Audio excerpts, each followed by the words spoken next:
I did what any good startup company does.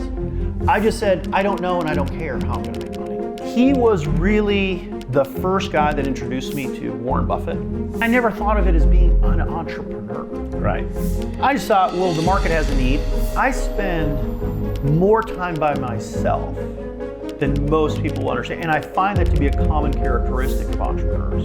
When you disclose openly and honestly that you are a student at best and you know nothing, you become very vulnerable. I found most everyone to be highly acceptable of that.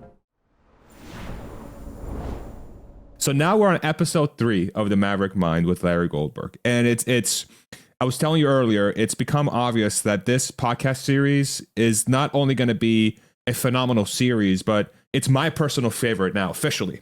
Now, it's my favorite podcast on the internet. The reason why is because you know people and you talk to people that are extremely successful, very intelligent, very kind, very caring, and they also have sensibilities about them and a life experience that directly points to why they are as successful as they are, right?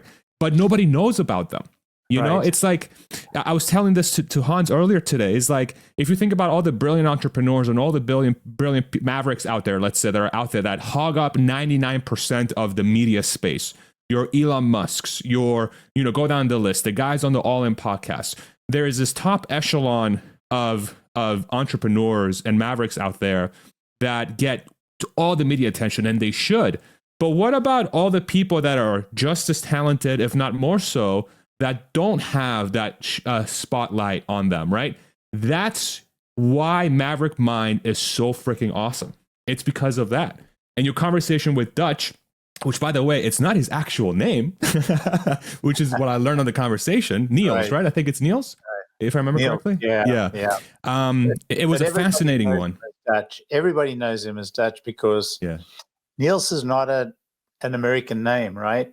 Yeah, that's right. And your conversation with him was so fascinating. You know, my high level takeaway is that this is a guy that's extremely well spoken, very intelligent, and has also identified, you know, through his life experiences and everything that he went through, all the things he learned, sort of coming up through his life, being in the military and doing all these things as an entrepreneur and realizing he doesn't really fit into corporate culture. He was able to come into a industry towards, you know, the second half of his, let's say, career that he's still, you know, writing his book. He was able to enter a very difficult, opaque, but extremely necessary industry in healthcare, and he was able to make a mark, right? And and we have a follow-on conversation with you and him that they're going to deep dive that conversation specifically about healthcare. But yeah, that was sort of my high-level takeaways. But what were your sort of high-level takeaways from the conversation? Yeah, you know, I mean, the whole mission of the Maverick Mind is to speak to mavericks from all walks, people who've had an impact on the world because of their maverick spirit. And there's no doubt Dutch has had that impact. I don't even think he's begun. I mean, I'm so impressed with this guy, and was from the moment I met him. You know, we met quite by chance because we sat next to each other at the All In Summit. Actually, more accurately, he kept a seat for me at the All In Summit in the second row because he saw me looking for a seat, and he said, "Come on here." And what a nice guy. I was able to sit in the second row. It was a fantastic day. It was the day Bill Gurley spoke. He was my hero. You know, I followed his career ever since, and it's intrigued me just how revolutionary what he does is, but how revolutionary he is in his thinking and in his approach to life. And his life is very interesting, and he comes from a very interesting background, really interesting background. You know, just shows you what it takes to make this melting pot that is our country. Yeah. So, yeah, it was a fantastic get to have him on. And, you know, he is the Maverick spirit. He has the Maverick spirit. And so that's the kind of person that, you know, I'm really encouraging to come onto the Maverick Mind. Yeah, and not to mention sort of that immigrant spirit as well, which is the three of us have in common, and it's so fascinating hearing. It's almost like, I've always wondered if being an immigrant is a sort of a hack in some respects. Absolutely, it is a hack. Yeah. Yeah, and I mean, you have to be somewhat of a maverick to actually become an immigrant anyway. Now, you, Farzad, benefited from your parents being the mavericks. Totally, 100%. Yes. And so, in a way, in a way, Dutch also, but Dutch really made a conscious decision, about staying and committing to the United States, as I guess you did too. So, yeah. That's the maverick mind. I just, I really like him. And this is the first time I've got to know him in such great depth, although I've been in constant touch with him ever since. And so, yeah, it's a great conversation. And what is the follow-on conversation, which we'll have on, I'm sure, shortly, becomes really fascinating, because this guy, I believe, does have a solution to one of the hardest problems that the DOGE committee faces, and that is how to solve the spiraling healthcare costs. Not only the spiraling healthcare costs, but the sinking quality of our health. Yeah, I cannot wait for that conversation. I know David's working on it in the background, getting it put together. But once that comes through, I'm going to be the first thing I'm going to listen to. And this is also, we should mention that this is the first podcast from the Maverick series, the third one that's in person as well, and which I think, and we told Larry, is like, you just took our quality to the next level. Like, now Hans and I's podcast is going to look like doo-doo, because you're out there freaking it looks like a BBC special documentary. You'll see it here in a few seconds. But without further ado, let's get into the conversation with Larry and Dutch. So, Dutch, you were born where? Where in the world? A very small little town, a village, if you will, called Soest. Soest. Yeah. Right. It's vlak by, or really close to Utrecht. And then that's, of course, very close to Amsterdam. Right. Yeah. Right. And so, yeah. So you were born in a small town in Holland, in the Netherlands, and you grew up there? No, I moved to a province called South Holland. Ah. Yeah. So lots of people will say, well, it's called Nederland. And I'll say, no, that's not where I'm from. I'm actually from South Holland. Right? You're from South Africa, I'm from South Holland. Right. I like to make that joke every once in a while. Because South Africans will go, oh, I'm from South Africa. Yeah. I'm from South Holland. Yeah. So South Holland is the province that Rotterdam is in. Right. And I grew up in a little town called Hellevoetsluis, which is most known to be what they call the Hoek van Holland, or the corner of Holland. Got it. Yeah. No, beautiful coastal town. Yeah. Very small. Everyone rides their bikes. Everybody knows each other. I mean... the Netherlands coast is actually quite beautiful. I had the first experience of it this last trip. Oh, you did? Netherlands. Yeah, and it's the first time I'd been there.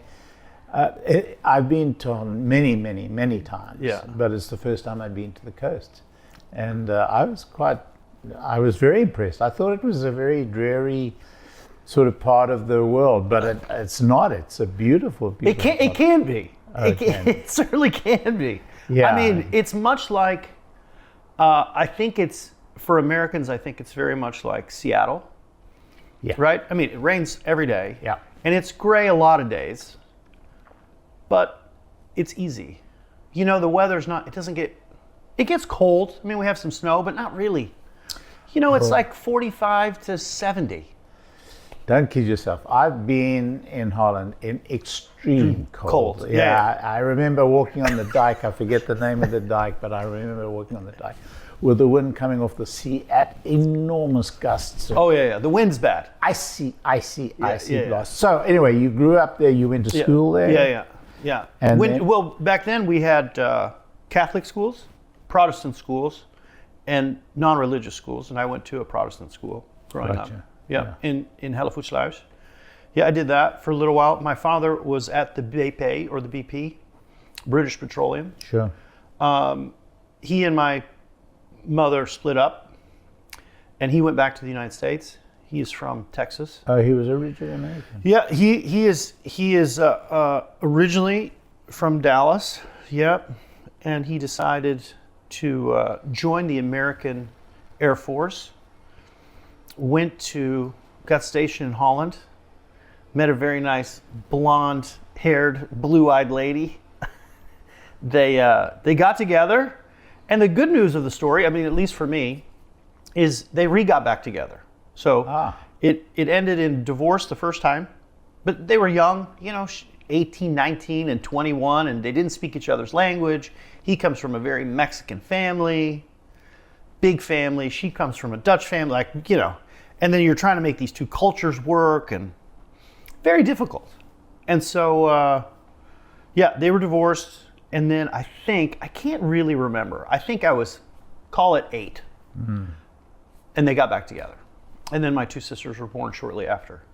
Yeah, and then we moved, from there we lived all over the place. We lived in the Azores for a little while. Wow. The Azores is a group of 9 islands off the coast of Portugal. Yeah. We were on an island called Terceira. We lived in Germany. Was this because he was in the force? Yeah. Yeah. Yeah.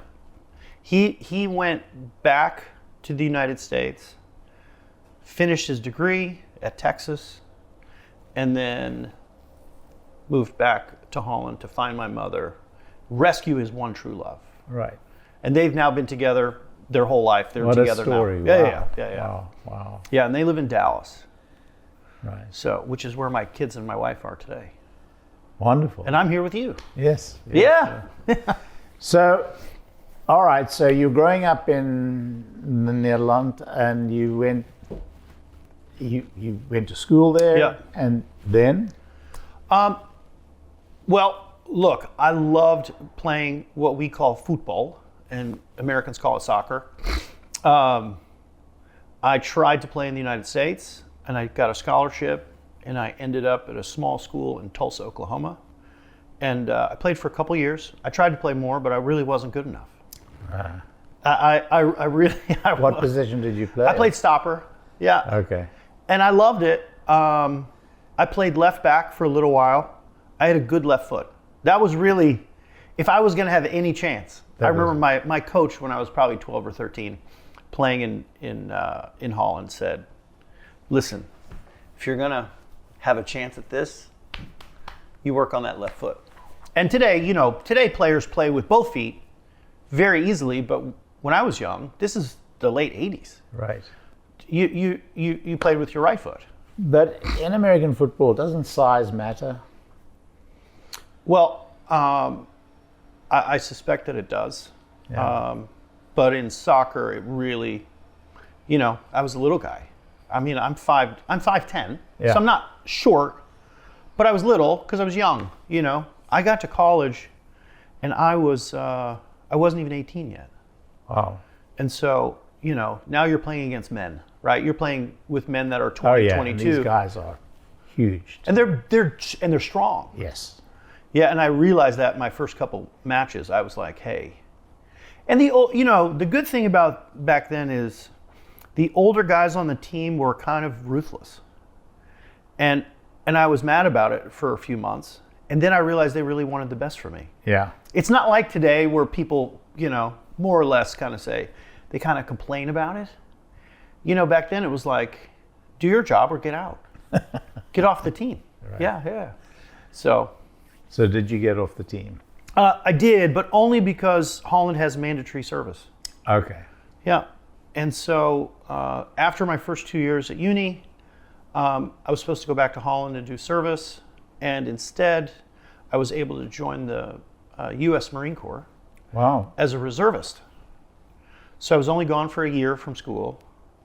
I went to a wonderful place called MCRD San Diego on Christmas Day of 1995. It was lovely. And I stood on these little yellow footprints, got my head shaved, and spent 12 weeks learning how to be a fighter. Which is odd because I'm pretty much a pacifist. I'm not real. I mean, look at me. People go, "You were in the Marines, right?" I don't have to show them a photo. I go, yeah, look, this is me. I think, I did that for... So what year was that? That was Christmas Day of 1995. Yeah. So I did technically two and a half years of school. In a way, you were lucky because there was no war going on. It was like between periods of war for the United States. So the Marine Corps. 100%. Yeah, there were guys that I met that had just... So they were still giving away, when I got in, the first 6 months I was in, they were still awarding ribbons, this is how slow the government is, from Desert Storm. Remember, we had Desert Shield, then Desert Storm. Cool, yeah. Yeah, and there was something else before Desert Shield, which I can't remember. But yeah, so Desert Storm, we still got these. My very first ribbon was a Desert Storm participation ribbon, which, by the way, all of the young guys were told, like, don't ever wear that. If you weren't there, don't put it on. But you were awarded it, right? Like a compulsory award. Right. So yeah, I did that. I went back to school, and then what you have to do in the reserves is they tell you it's weekends. Every fourth weekend. It's not. It's 4 days, maybe 5.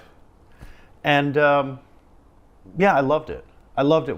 Probably one of my favorite training sessions was we went to a place called Bridgeport, California. Yeah. This was Thanksgiving of '97. Went to Bridgeport, California, and you learn how to survive in the snow. Wow. You spend 3 weeks, essentially. The first week's kind of get your gear, get ready, understand. And then you get to an altitude of about 8,200 feet. This is also where they do a summer rappelling class.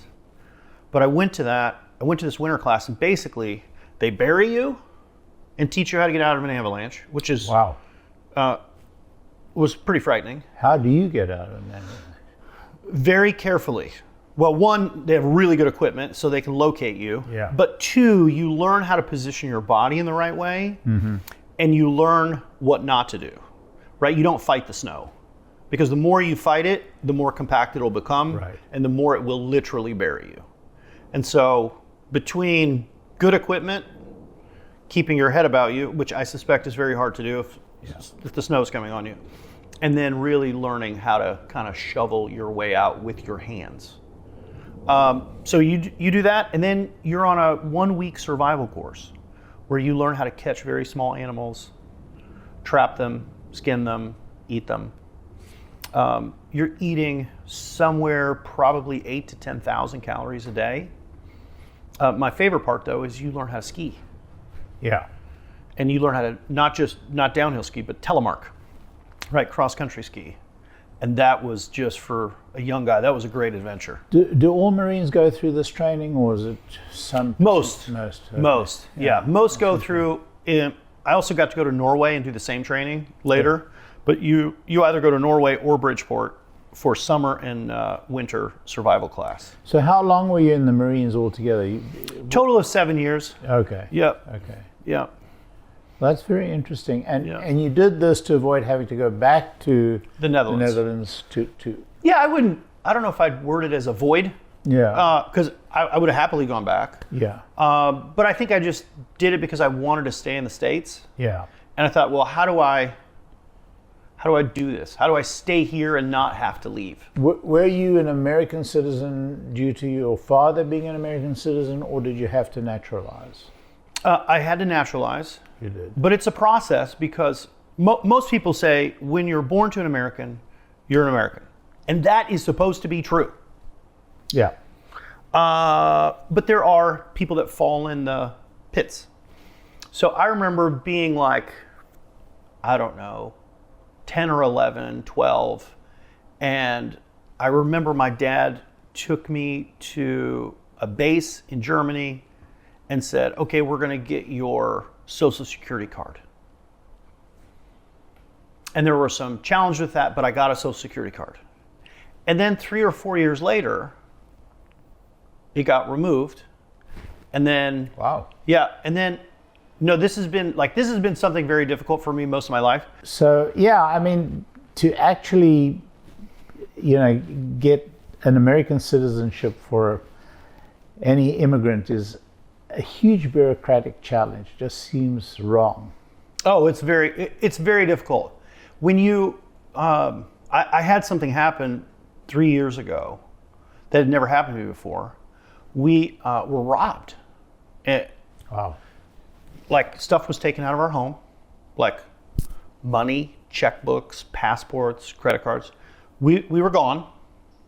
We came home 2 days later, and the stuff was gone out of the filing cabinets. And my wife, rightfully so, said, maybe we ought to have put it in the safe. Yeah. Which I now have, right? But then I just didn't think about it. I thought, who robs a place? So painful, that process of getting the stuff. Getting all the stuff back. I remember, so I went to the passport agency and she said, well, did you lose it or was it stolen? I said, it was stolen. And she said, a lot of people say things are stolen, but they're really lost. And I said, well, here's my police report.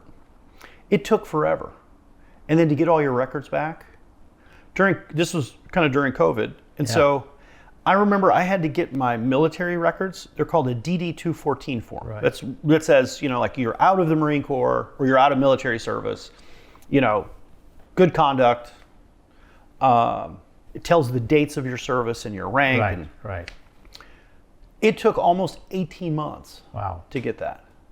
So for people like me, if I ever lose a passport or a driver's license, it's not easy because they'll ask me for a birth certificate. And you have none.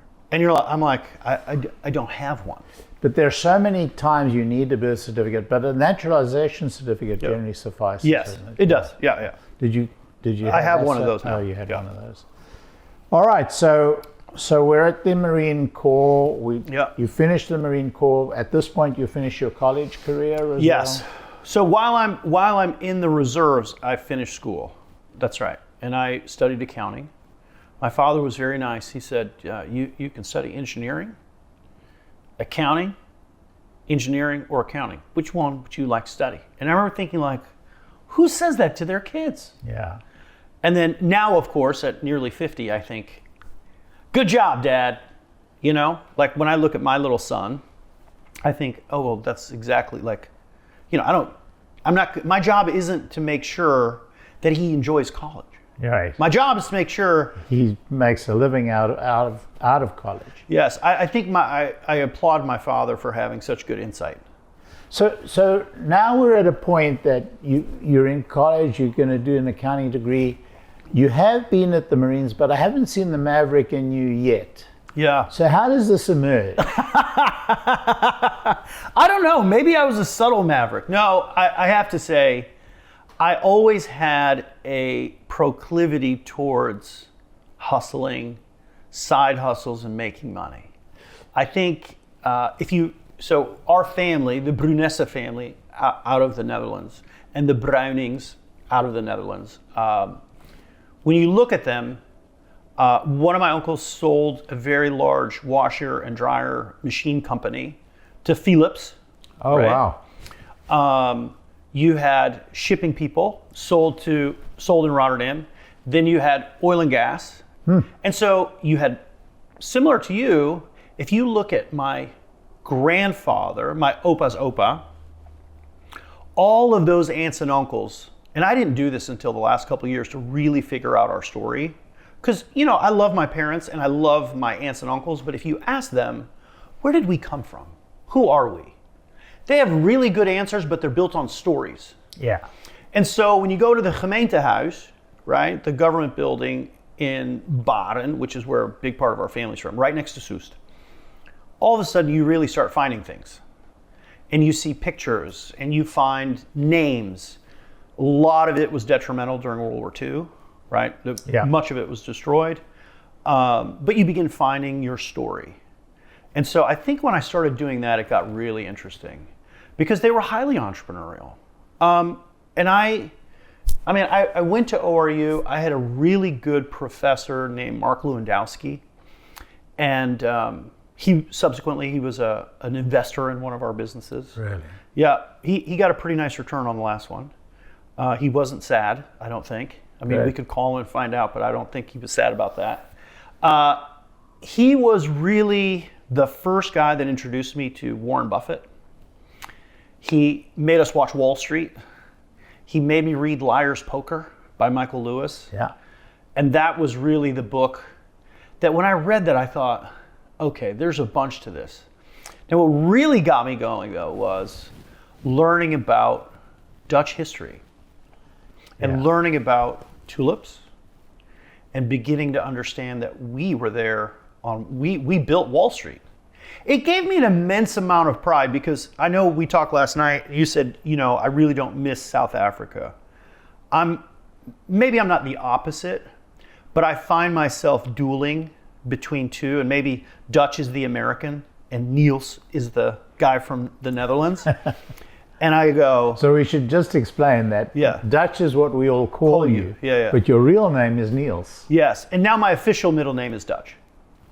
I had it changed. Wow. But only because we were doing so much business, people would send us agreements and contracts. With the name Dutch. And it would say Dutch. And so I just went to the courthouse and said, can we change this, right? And then you go through a 60-day period. Right. They got to make sure everything's okay. And then, of course, you have to change your license and credit cards and passport and all this stuff. But yeah, I did that. Wow. Because it was too, it got to be too heinous. I didn't want to call someone and say, and they were like, who's Niels? Is that your brother? Like, who's that guy? Like, we know who Dutch is, And so I just had it changed officially because that was much, much easier. Yeah, you made me think maybe I should have changed my name to Larry because my real name is Lawrence. Lawrence, yeah. In South Africa, I grew up as Laurie. Yeah. Well, that's not an American name. And I struggled all through high school when I came here to high school with people trying to get that name in their mouth. They can't say it. They can't say it. No. So I adopted Larry. But so I've struggled the same way as you with these documents and, officially Larry. No, you're not Larry, you're Lawrence on your passport, Anyway, so yeah. Anyway, I think it's always interesting when you talk to other immigrants, no matter where they're from, they have these same challenges. Yeah. And you can sit around with a little borreltje, a little beer, and you can just laugh and have a good time and say, we've all had these same struggles. Yeah, and I think it really distinguishes immigrants from, Americans born and bred in the country because they don't understand some of the struggles and some of the difficulties about the cultural adjustment and the cultural changes. But, we're in college, you were... Professor Lewandowski inspired you, you read all this stuff, and then what did you do with it all?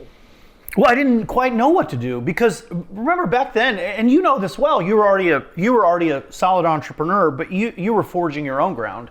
There was no path for entrepreneurship.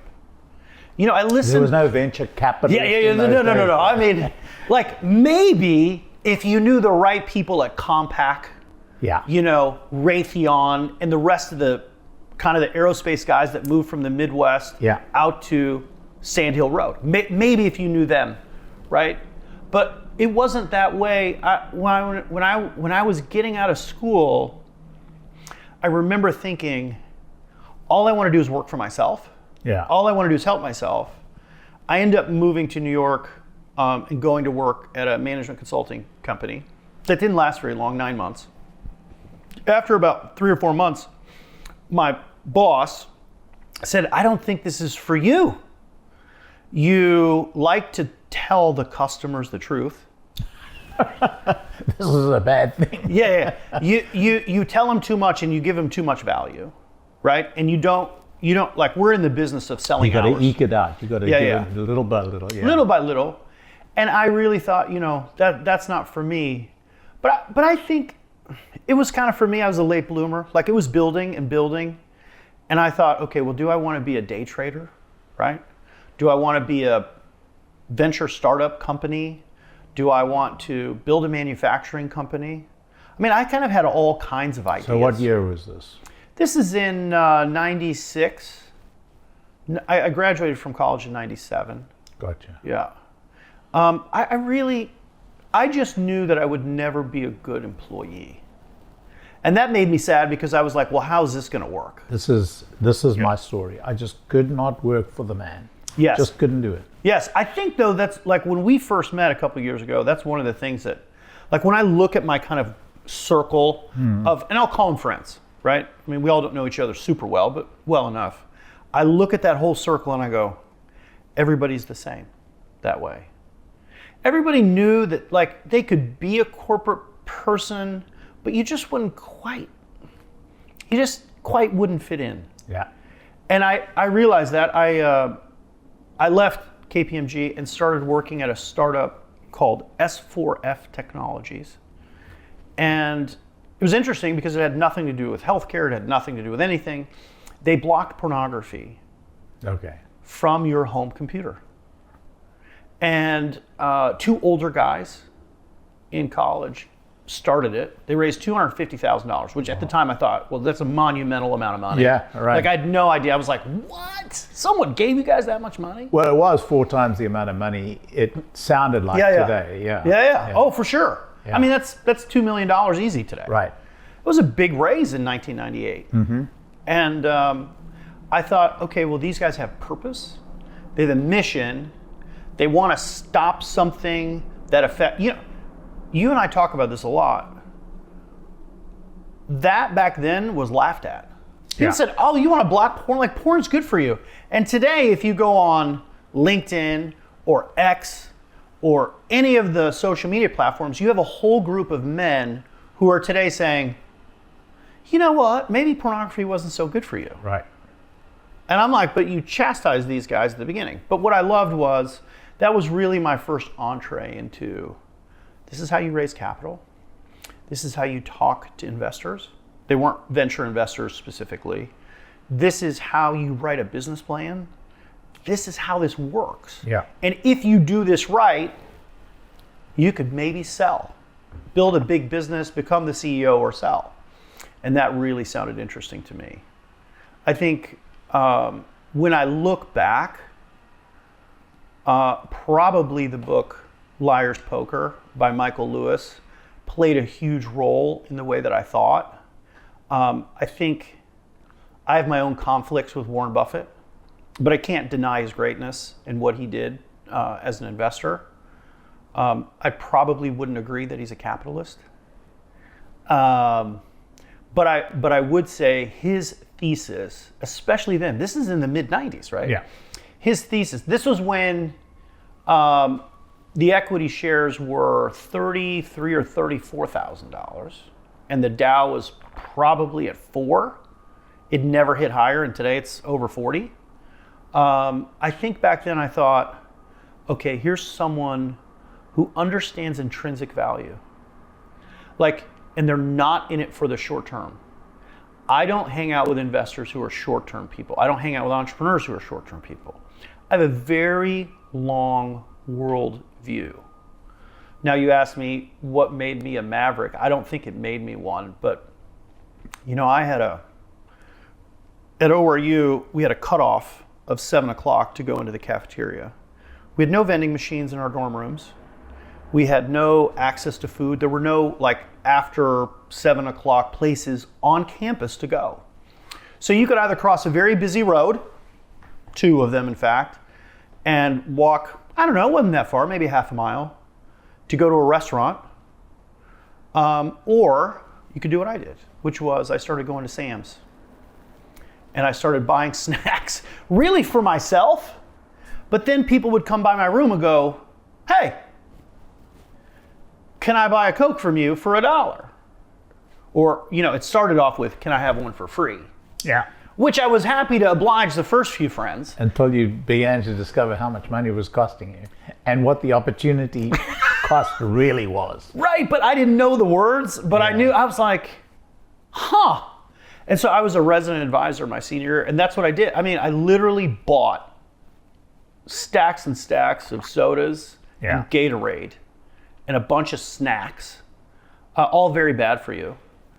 But I did that, and I never thought of it as being an entrepreneur. Right. I just thought, well, the market has a need. I have a need because I want to drink drinks. Right. And you probably didn't even put it to yourself in those terms. No. You just said, I'm going to make a buck here. Yeah. So now you're on your way. You joined the startup. How did that end? I left after 2 years.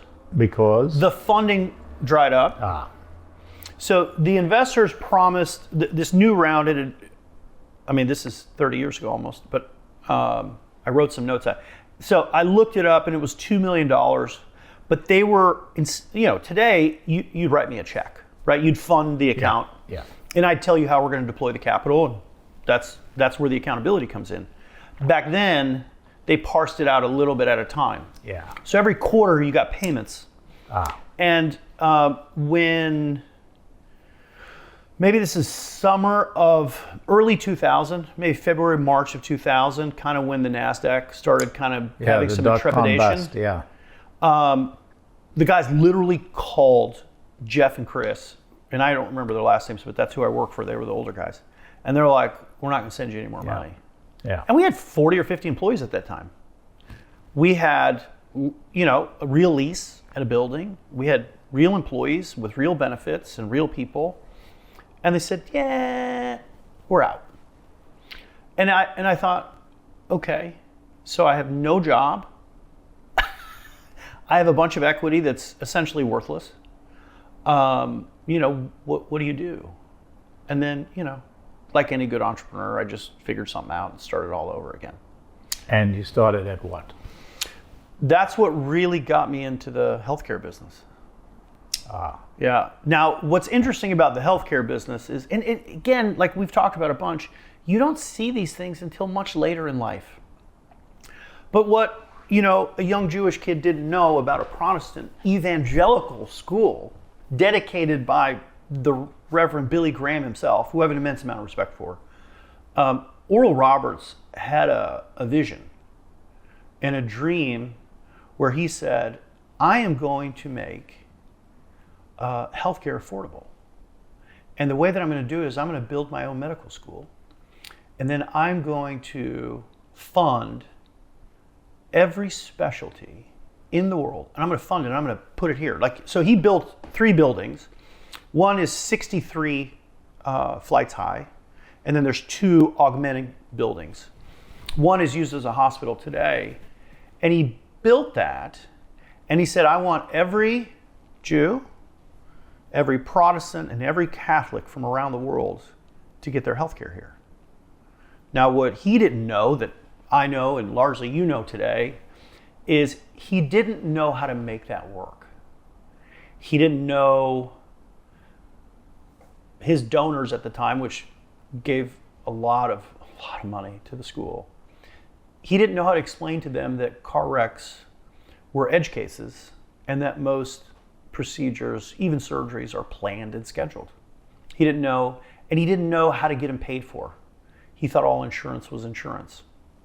And so once I figured that out, and that was all kind of in this 6-8 month period, I went to work for one of the very toughest guys I've ever met, and his name was John Baumgartner. And he was a PhD from Stanford, and he was the chief operating officer of a company called Williams Energy. And he owned a side company, which I'd never heard of someone having a job like that and then having a side company. And it was called Boston Properties, and he developed all kinds of CRE properties. And one of the properties he developed was he would buy land and help hospitals. And you say help hospitals, buy land for the hospitals. Yeah, buy land for new hospital locations, new outpatient centers. I didn't know what outpatient was. And he would lease that land? How would he monetize it, or was this a... Yeah, it was mostly like, hey, I'll develop the whole property for you and then do a sale and lease back. Gotcha. And so my job was like, well, what are the acquisition costs? And then what's the disposition? So how do you model acquisition disposition? Right. And he turned that into a job for me that was basically a REIT. And that's how I got back to New York. He's brilliant. He was one of the toughest. You and I... All right, so how did you get the job with him? How did you connect with him? How did I connect with him? A very nice guy at my country club introduced me. I knew it was bad because a bunch of the really good older guys I knew at the club go, you're far too nice to work for him.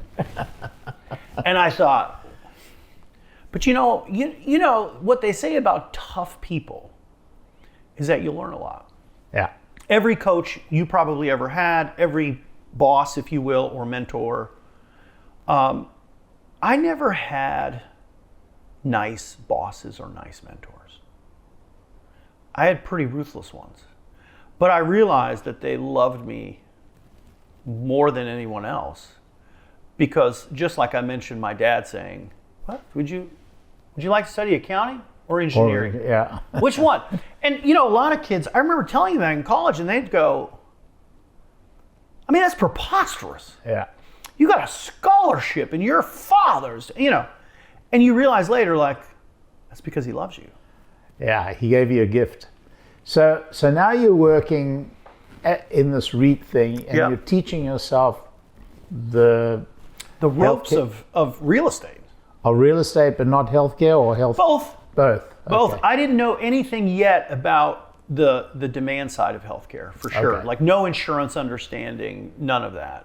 So so all right, so you're in this company. It's not the Williams company, it's kind of a Related company. related company. Yeah. And then where does this take you? Where does this go? This is all very interesting. Okay. Like every once in a while I get to have these discussions. And last night I sat after we had dinner and I was like, okay. What was the journey? Yeah, because, you think about it and sometimes you go, well, was this before that? Like, I don't quite remember. Right. So I wrote down my own timeline. Right. Because I was like, okay, we have to make sure that we get this right. Because my parents will probably listen later and go, you missed that one. Okay. But no, so this is in 2001. And I go to work for him. We start working on a couple of properties. And it gets really interesting because I start meeting doctors. So I'm learning about how do you look for land? Like how do you make a decision on where to put an acute care hospital? But the interesting part wasn't just acute care. It was basically site management. Right. I didn't know what an outpatient surgery center was, or known as an ambulatory surgery. I didn't know what that was. And so you had physicians who wanted to do procedures on an outpatient basis, but didn't need the acuity requirements of a hospital. And they didn't want to be around sick people. And so, I'm sitting around with these surgeons going like, well, how many rooftops do we need? Like what kind of density? How do you decide where you want to put it? The doctors had no idea, right? And that's when probably the early 2000s is when software came out to really start helping you make site location decisions. So I got to work through, this is where you want to buy it, this is where you want to put it in, this is where... But wasn't there a movement at the time to build these centers, and didn't that movement itself give you the roadmap towards how to site these centers? And yes. Yeah. It didn't probably come until 2004 or 5. Okay. There were still, and I said this at the last ACUS meeting, which is a bunch of total joint doctors. I said, I still remember being yelled at by surgeons for suggesting outpatient procedures. Gotcha.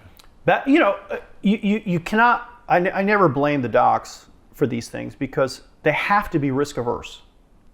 They have to be highly conscientious. Yeah, I come from a medical family. My father was a doc, my brother was a doc.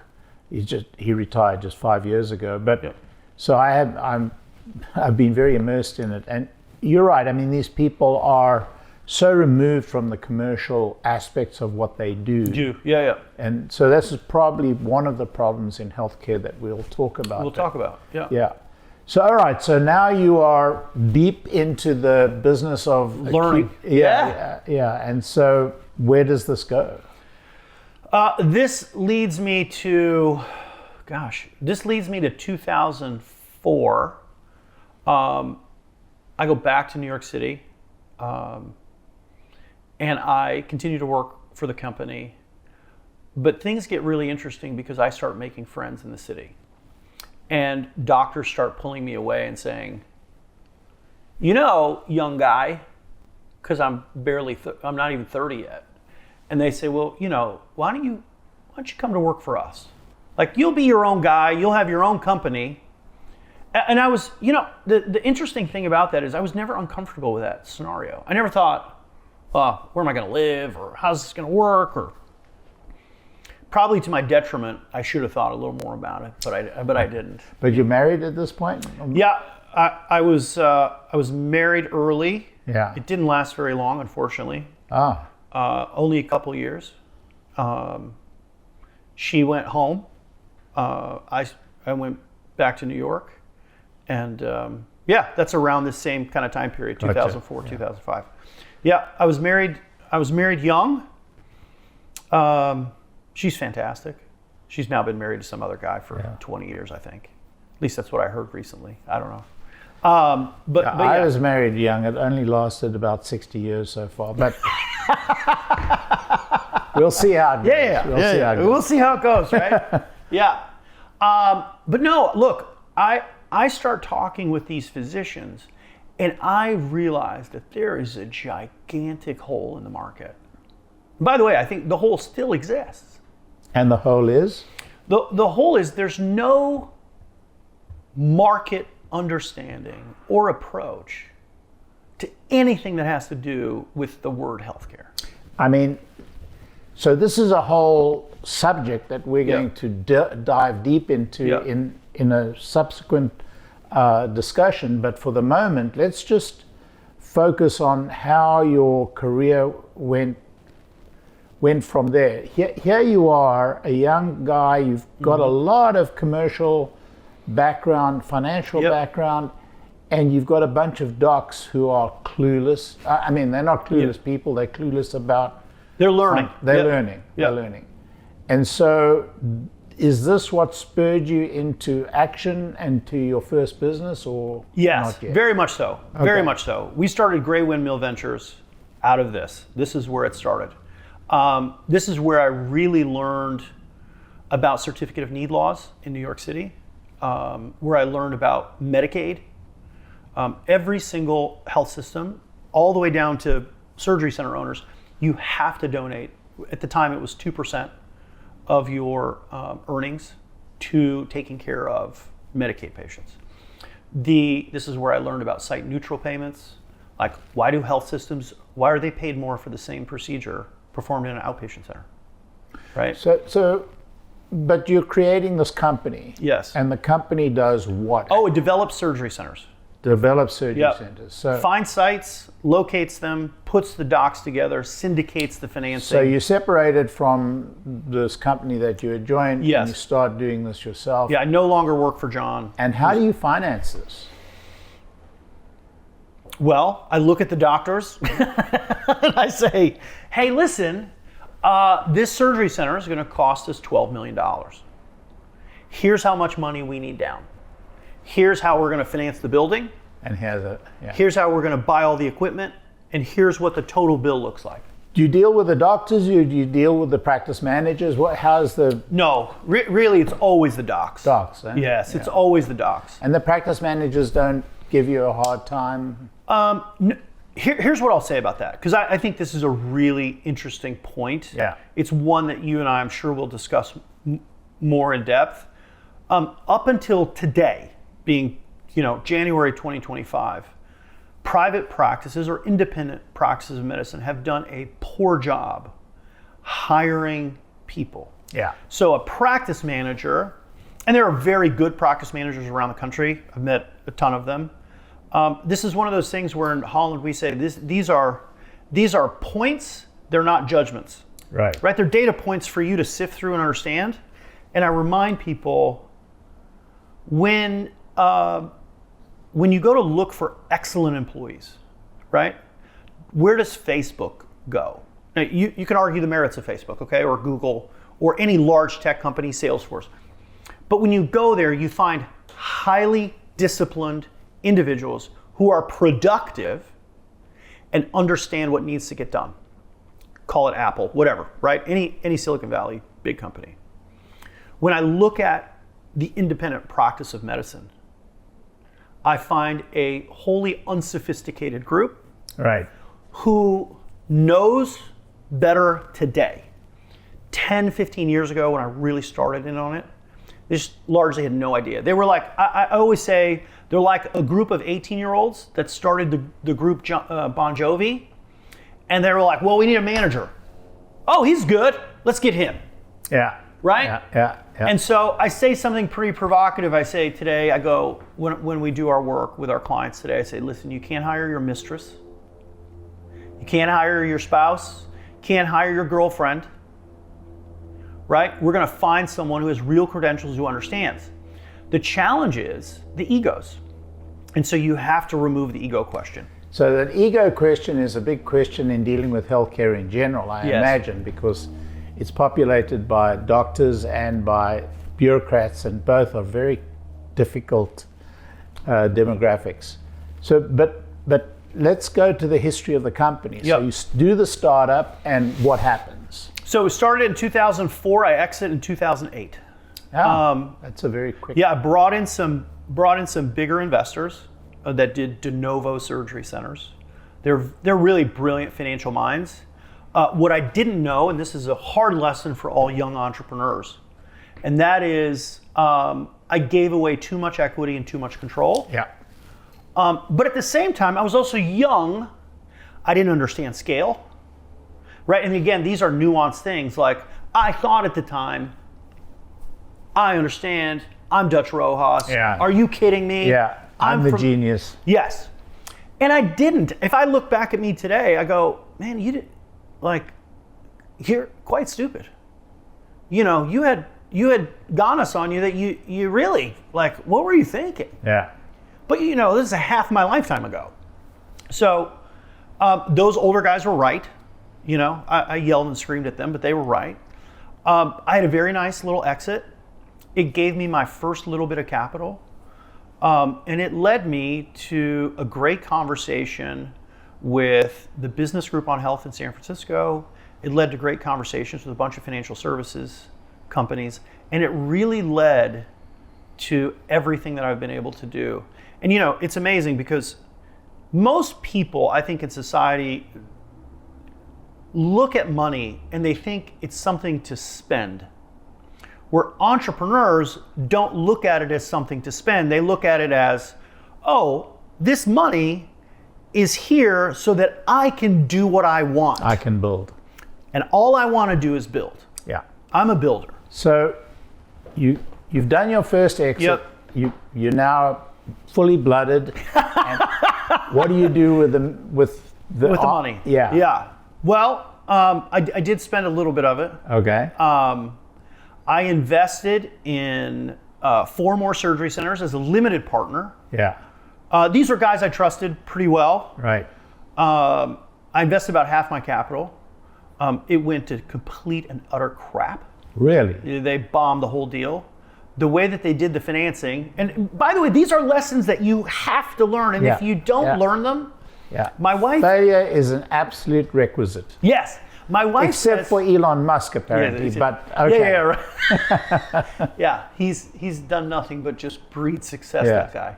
Very envious. So you bust, and how do you get out of that? Well, the good news is I only invested half the capital. Okay. So something my first father-in-law said to me, who was probably the greatest businessman I've ever known. He's now 80-something years old. I haven't seen him in 25 years or something, I still think he's the greatest businessman I ever knew. He told me a story, and he said, when you make your first million, the game is still 0-0.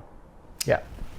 And look, I mean, I think he told me that I was 21 or 22. Right. I'm 49, and I go, I remember him telling me that and saying, this is how you'll be successful. Yeah. When you make your first million, put it away. It's 0-0. Don't spend it. Don't touch it. Don't mess with it. Don't do anything with it. And so I remembered that. Another lesson Elon Musk never learned, but okay, fine. Yeah, Anyway, let's. I'm sure we could talk about that. But I do love. Most people don't know these stories. Yeah. But the early PayPal fight between Peter Thiel, David Sachs, and Elon. That story is Amazing a tremendous story. Amazing story. And Elon lost. He did. Ultimately, he won, but he loses. Yeah. Amazing story. And they're all 3 firm friends today. Which is remarkable. Anyway, let's move on. Let's go to the... Yeah, so... You put away half of the stash. And Yeah. now you bust on the Yeah. medical centers. So what do you do? Oh, so here's a fun aside for us, because we talked about it a Right. little bit yesterday, is I bought a Ferrari. Yeah. Yeah, and that was... Everybody has that was, to buy a Ferrari. Yeah. That was, I said to myself, I should have bought 2 of these because at least I could have sold them instead of losing this money. The Ferrari market wasn't that great at the time, so that probably wouldn't have happened. But nonetheless, I really find a home within my own brain. So what I start doing, and I've done this for a very long time, is I walk about an hour and a half to 2 hours a day. Oh, wow. I get very early in the morning, usually 3:30 or 4, and I walk. And people that know me well will say, Dutch is a real extrovert. He can talk. He can stand on stage. He can, just be entertaining and tell great stories. And I don't know if any of that's true, but it seems to be. But I spend more time by myself than most people will understand. And I find that to be a common characteristic of entrepreneurs. Like, we can be the leaders, we can be the voices, but at the same time, we're also like, I don't want to say introverted, but like, I need time to myself. And a good friend of mine calls it whittling wood. And I didn't know what that American expression meant when I first heard it, but I figured it out after a few years. And I spend a lot of time in the morning whittling wood. So even if I don't know exactly what's going to happen, I'm doing it. So I would walk. I had a small apartment in the West Village. For people that don't know what New York looks like, it's on the west side of the island. Manhattan's an island. It's on the lower west side. And I would literally walk from there all the way to Central Park. And it's not that far. I mean, it takes you an hour. Yeah. I mean, it's not. The problem is not getting there. The problem is getting back. Yeah. And there was no Uber. Yeah, So, that's right. Right? Uber didn't show up to New York, I think, until 11 or 12. Right. And so one of the things that I did for several months was just walk. Just think. I spent a lot of time by myself, and I had a little 200 square foot apartment. It wasn't very big. But I enjoyed it. One of the things that, having lived in Rotterdam for a long time, or Hellevoetsluis, is I enjoy lots of people being around and still being anonymous. Yeah, being completely here in North Carolina, you're not gonna do. You know too many people here. Yeah. Where I live in Phoenix, And there are not many people when you walk outdoors No. here. it's quiet. There's the woods. Yeah. It's nice. Yeah. So I did that, and I ended up talking to two companies that really changed things. One, I had a really good friend at Citibank, and 2, I had ended up being a good friend at the Business Group on Health in San Francisco. And at the time, they were revolutionary. I don't know if I'd characterize them today as that. But then they were revolutionary in their thinking. And the way that they were thinking about healthcare was as a whole. So we think of the supply side, and then we think of demand side. Supply being the doctors, hospitals, and then demand being patients, insurance, coverage, those items. I think you left out the pharmaceutical companies in the supply side. Yes. They're Yes. pretty important component, but okay. Yes. So I go to work and I do a project for Citibank. And this project was really around, and by the way, I know the surgery side of the business, but I don't know much about insurance or the price or how it works. And so a friend, this is kind of one of those deals where you have some friends, and the nice thing about large companies is when they want to know something or figure something out, they will find someone to do the research and pay them. And so for a little over a year... The nice things about good large companies, some people don't do that, but yeah. Yeah. I thought, well, Citibank's going to pay me to, and it wasn't Citibank. It was 2 friends of mine that ran a department that really needed the help.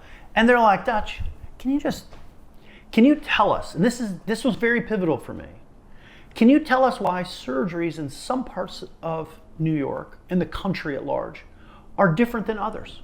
So why are we paying different prices for different procedures and drugs in different states and different places. Like no one knows. And so they asked me, because apparently they thought, and I was very, like, I'm brutally honest in my disclosures, like, I have no idea what you want, but I have time, I'm highly curious, and I want to figure it out. And so I go on this journey, and it takes about a year, and I start really looking, mostly orthopedics and spine. Those are high volume procedures, and they generally have a high price tag. Very high price tag, yeah. And so when you look at companies that spend money, you kind of start figuring out, well, okay, well, these are the right ones to look at. So what we found in places like New York City, the 5 boroughs, was we were paying $90,000 for a total joint. Total joints happen about 2,400 times a calendar day. Medicare pays about, call it $25,000 to $27,000 total for those procedures. A good surgery center around the country, like really high volume total joint surgery centers, probably pay $22,000, $25,000. So at the time, this is 2008, right kind of during the crash, that process, I start figuring out, well, why are you paying 90 here, and why are we paying 90 in San Francisco and LA, and parts of Dallas and Chicago, Houston? But if I go to Vegas or I go to Phoenix, and I go to the best places in the country in Vegas and Phoenix, they're super cheap. And I knew they were the best because that's how super cheap is 20,000? Like 25 at the time, 27. So 27,000 to 90,000. Yeah. And that was really what opened my eyes. I went, okay, this is a problem I would like to solve. I don't know how I'm going to solve it because I didn't know what I didn't know. I didn't know really much about coverage. How do coverages work? I tend to call them coverage and not insurance because insurance is risk transfer, and coverage means I'm paying for it as an employer with your money that you've earned. There's a big difference. Yeah. It took me, so I presented all my findings to Citibank. They gave me a 6-month extension. They wanted a couple other things done. And by that time, I started a company called Sano Surgery. And Sano means healer in Latin and in Spanish. Spell it S-A? S-A-N-O. S-A-N-O, Sano Surgery.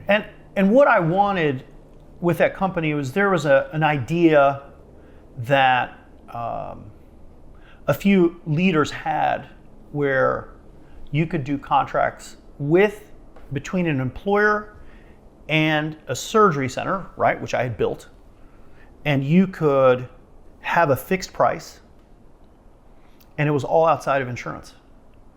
And I really started thinking about that concept, like, how does it work? Why does it work? And what does it do?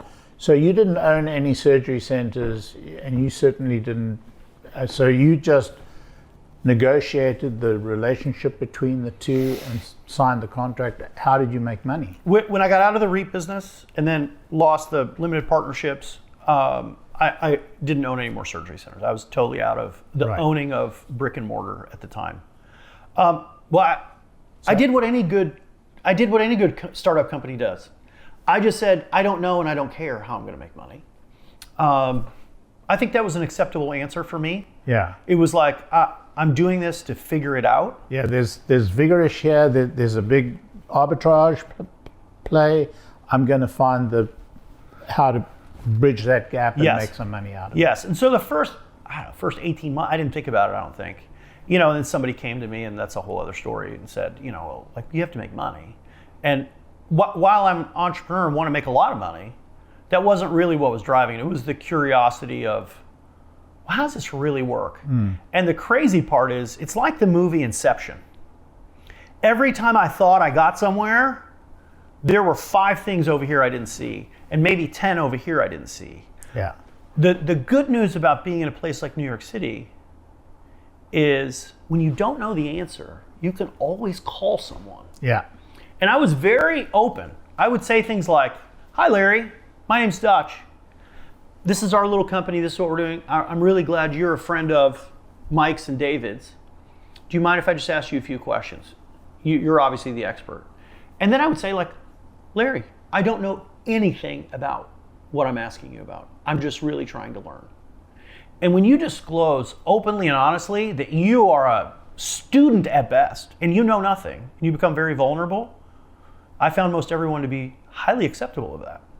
And to say, hey, young man, I'll help you. So, okay, so you're learning, you're going through this process of learning. Yep. How did you strike gold? Well, I didn't at first. It was a pretty hard thing. But what happened was we had some unions that took a chance. Wow. That said, hey, we're in New York City. We're paying way too much money to Empire. We're paying the 90,000, yeah. And what we want to do is we want to pay less. Yeah. And you have a solution for that. And it required tech, which then I had to go out and find some guys to build some tech. It required immense amounts of education. Now today, all these challenges are solved, right? But back then it was, you're a patient, you go to a hospital surgery center in New York City and you give them your insurance card. And then that's it. Yeah. Like that's it, it's over. They send you a bill or they tell you, hey, your deductible is $200 and you give them your credit card or write them a check. That's the way it's done. What I had to convince the union members of was you got to call the union hall first, and the union hall is going to make your appointment, and the union hall is going to make sure that you don't have to show your insurance card. And if they ask you for your insurance card, do not show it, because we're doing a direct deal. Yeah, we're going to contract for that operation for you. So for a set price. For a set price. So negotiate. So there's so many potential procedures. Do you just focus in on one procedure or a family of procedures, and that's it for the deal, the direct deal you do between the two? Well, at the beginning, I just did very few procedures. Gotcha. Very few. What I realized going forward was I could get all of the data. Okay. So when you're a self-funded company, and self-funded just means you're paying your own insurance. You are paying. Yeah. You have essentially built a health plan, and your employees are members, right? And you're the fiduciary.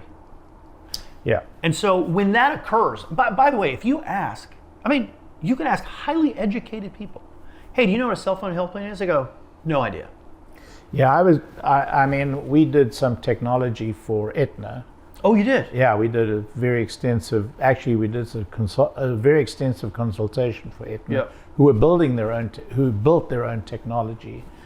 And we discovered that Aetna was building the same technology in two different places, and they were competing with each other. This is a true story, and we had to help them resolve which was the better technology and which way to go. But that's a whole nother story. But But where's your money? You take a percentage of the expense. So here's what I did. I added a 15% fee to the procedure. Yeah. And you were providing the tech. You were providing the directory so that the patients could find where they wanted to go, and the tech to make it work. So the employer, again, we've solved all these problems today, but at the time, the employer had an ERISA account that they sent premiums to the insurer. You were inventing this thing, but a lot of other people were inventing similar things throughout the country. So in 2014, Carum started, which is, the interesting thing is they were just down the street from me when I moved to San Francisco. Oh, really? Yeah, we moved I was in Burlingame. They're 15 minutes away south. How did you get from New York City to Burlingame? What happened? So I'm in New York City. It's 2009, 10. And I realized, I'm from the Netherlands.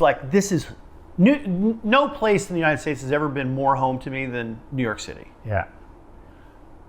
But I realized this is not the place for me. Yeah. If you want to make a healthcare company work, you have to go where people are open to new ideas. Right. And so I say to myself, like you gotta move. Yeah. But I visit San Francisco and I don't love it.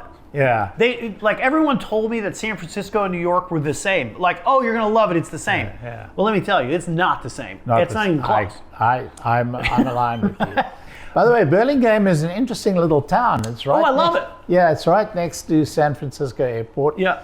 And it's kind of funky. It's really nice. Yeah. A lot of people that would hold the similar views to me were there. Right. You could get down to Palo Alto real fast. Yes. And Mountain View. Yes.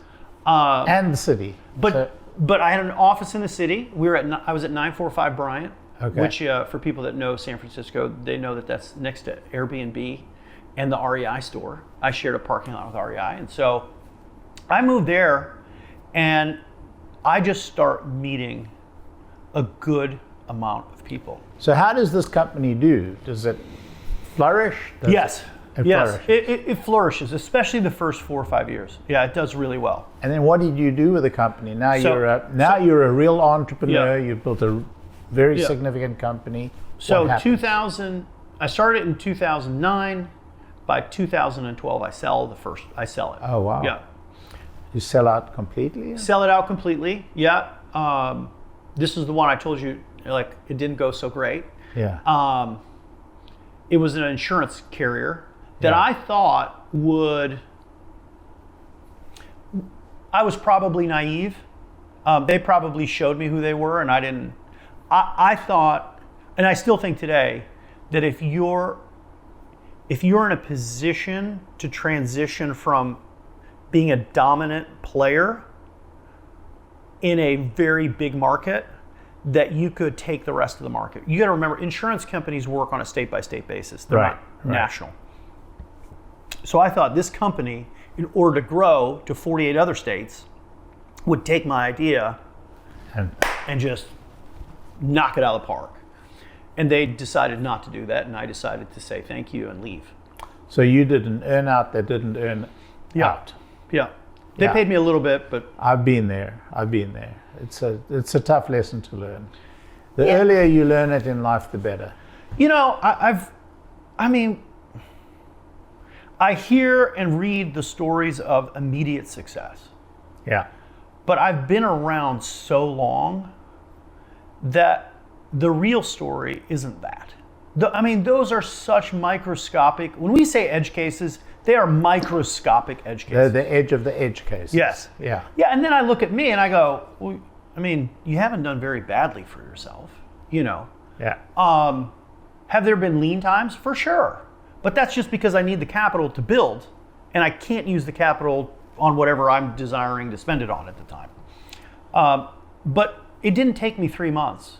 I didn't have a non-compete, and I started Sano number 2. And the first one was Sano Health, and the second one was Sano Surgery. Sano Surgery. Yeah, so I started Sano Surgery, and I just start over. I don't have the tech anymore. I've sold all of it, but I know how to build it. Yeah. I know what I'm doing. Yeah. So, I don't know. I think I took 2 weeks off, floated around, screwed around, did whatever I wanted to do. And I was so upset. A whole 2 weeks. That I said, I'm not done with this deal. Yeah. Let's start over. At the time, I realized that maybe the Bay Area isn't for me. You said you moved around a lot. There was just places in my head that I needed to go. Yeah. A management consulting firm needed some work done, very similar to Citibank. And they were like, hey, we don't care where you go, but we need this work done. And I had 2 business partners at the time, and they signed on. They were remote, and we all got to work remote. And so I went to Singapore. Oh, wow. And spent 7 months in Singapore. That's very interesting. And just hung out. I didn't know anything about Singapore. I knew that it was very expensive, which I learned when I got there. Yeah. People think San Francisco and New York are expensive. I'm like, you don't know what the word expensive means until you show up to Singapore. So I do that. And the tax rate in Singapore is something unbelievable. Anyway, but that. It was incredible. Yeah. Just to give the audience an example, a Diet Coke is $15. Yeah. And by the way, $3 of those dollars or $4 of those dollars goes to the Singapore government. Yeah. So I go there, and then I go to London for 3.5 months, almost 4. Right. So I'm basically gone a year, and I decide, like, where am I going to go? I'm going to go back to New York City. So I go back, and I realize, okay, now we're going to build Sano number 2, and we're going to, like, this time I'm really going to knock it out of the park. And so I start working on Sano number 2, which we exited third quarter of 22. And when did you start Sano number 2? What year? 2013. So you went 2013 to 22. Yep. And that's when you exited. Yeah, that's when it was a good exit. It was a pretty good exit. Yeah. I mean, we sold for 26.5. I own close to 80. Just for color, that's 26.5 million. Yeah. And I own 80% of the company. So, I mean, not terrible for, a young kid from the Netherlands, little dinky town. And the kid has already got gray hair at this point. Just saying, that all happened in the last year, by the way. Right. My wife told me I had to change all my profile pictures. She goes, all your profile pictures have brown hair from 2018. Well, my profile picture has hair. I saw that on LinkedIn. Yeah. Right. Yeah. I just haven't had a picture taken since then, right? What Sano surgery allowed me to do, while I was building Sano, we had a different market that was an augmentative market, and we got to build Everyone Health. Was really, I'm sure, the springboard of what we're going to talk about later. Yes. Like, it really, there were these things that I didn't think I needed to learn or I wanted to learn, and I just, my eyes just kind of opened. And so we met in 22. 22, yeah. And we met, at the All-In conference. At Royce Hall. At Royce Hall. Yeah. In Los Angeles. It was a wonderful conference, I must say. If anybody hasn't been to an All-In conference, they should go. That's a good one. If they want to be an entrepreneur, they should go. And we both were blown away by Bill Gurley. Do you remember Bill Gurley? I mean, I have posted that video. I'm waiting to get money from Bill Gurley for reposting that. Yeah. And the best part is you and I are in that video. Yes, we are. So we're in the second or third row. Second or third row. Yeah. And there's a lady there that's had the fashion startup. Right. And she's sitting between us, and he gives that speech. Tell me, was that the greatest? It was the greatest. And I met Bill Gurley subsequently. I did not know that. I met him at the IFT 6. At the launch. Yeah, sorry, I met him at IFT 5, where they had captured the returning booster. And there was an after party, SpaceX guys all got together. It was a big after party, and Bill Gurley was there. And I was, to be honest, completely, I was, for the first time in my life, and I've met some very, very important people. But firstly, I come up to his knees, He's so tall. He is, and you met President Kennedy, so this is a big deal. Yeah, I met President Kennedy and shaken his hands, but this was Bill Gurley. Yeah. So it was an amazing experience. So now you're an honest-born maverick. Yes. You've had 3 exits. Yeah. 2 so-so exits, 1 really good exit, and you're fighting for your 4th. 4th and 5th, yeah. 4th and 5th? Yeah. How do you do 2? You're doing 2 companies? Yeah, 2 at once. Wow. Yeah. That's either a very bad thing or it's a very good thing. I'm not sure. I don't know. I look at the guy that was running Nissan and Renault, and I question it. And then I look at Elon and I go, well, he's running 4 things.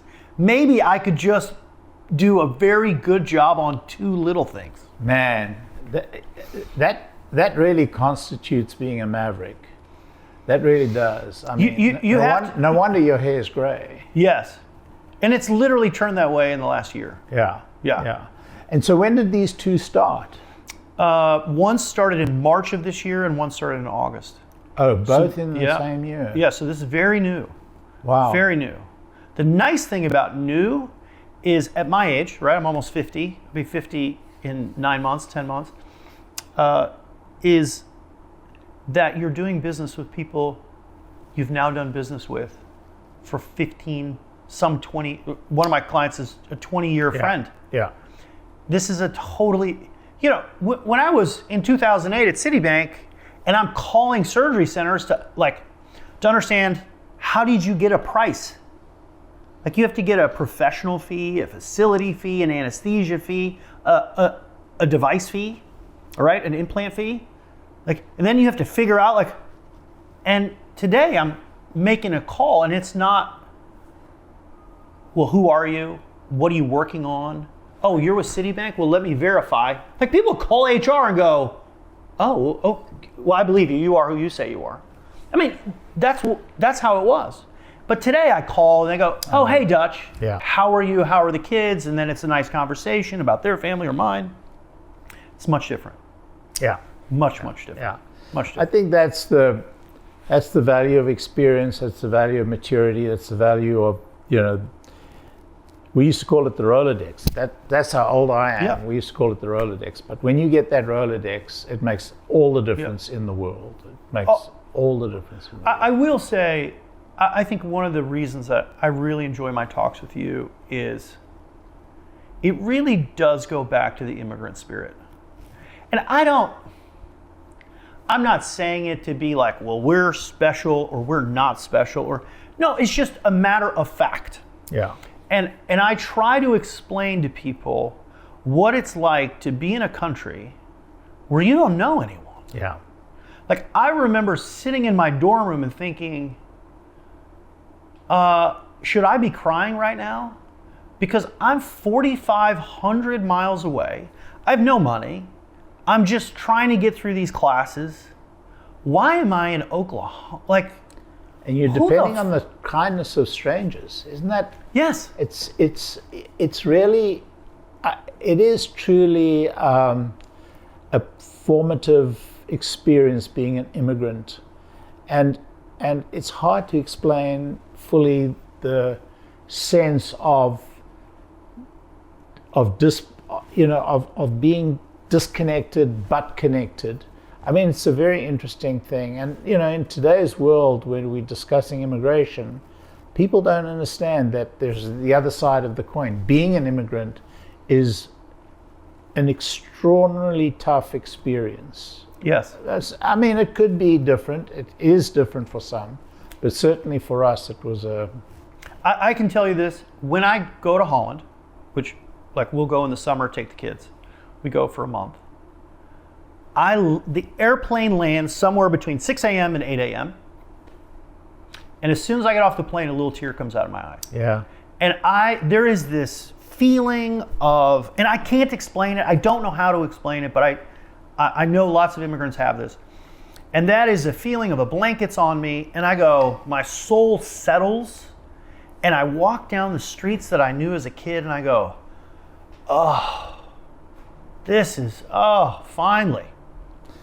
Yeah, for me, it's a different experience. Yes. I didn't have a very happy childhood growing up, so I was a foreigner in the land that I was born in. You were a foreigner in your own land. Yeah, I was a foreigner in my own land.